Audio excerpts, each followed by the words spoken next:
हालांकि कुछ मौके आए जहां पर बाल ठाकरे ने मुसलमानों को अपना हिस्सा माना, लेकिन बाद में नजरिया बदला। जैसे 1998 में बाल ठाकरे ने कहा था कि हमें मुसलमानों को भी अपना हिस्सा मानना चाहिए, उनके साथ सही व्यवहार करना चाहिए।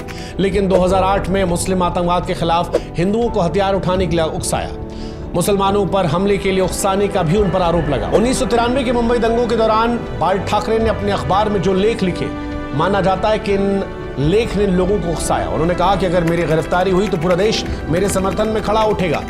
सानिया मिर्जा पर उनकी टिप्पणी भी कंट्रोवर्शियल थी। सानिया मिर्जा के पाकिस्तानी क्रिकेटर शोएब मलिक से शादी करने पर ठाकरे ने कहा कि सानिया यदि भारत के लिए खेलना चाहती हैं तो उन्हें किसी भारतीय को जीवन साथी चुनना होगा। अगर सानिया शोएब से शादी करती हैं तो वो भारतीय नहीं रहेंगी।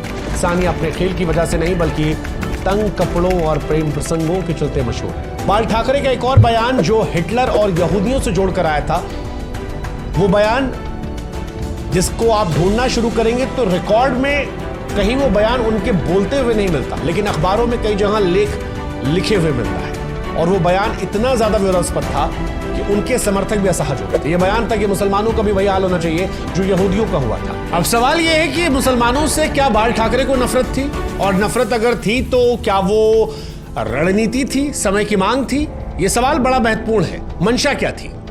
बाल ठाकरे की छवि एक मुस्लिम विरोधी नेता की थी, लेकिन यह सवाल बार बार उठता है कि उनकी असली सोच क्या थी।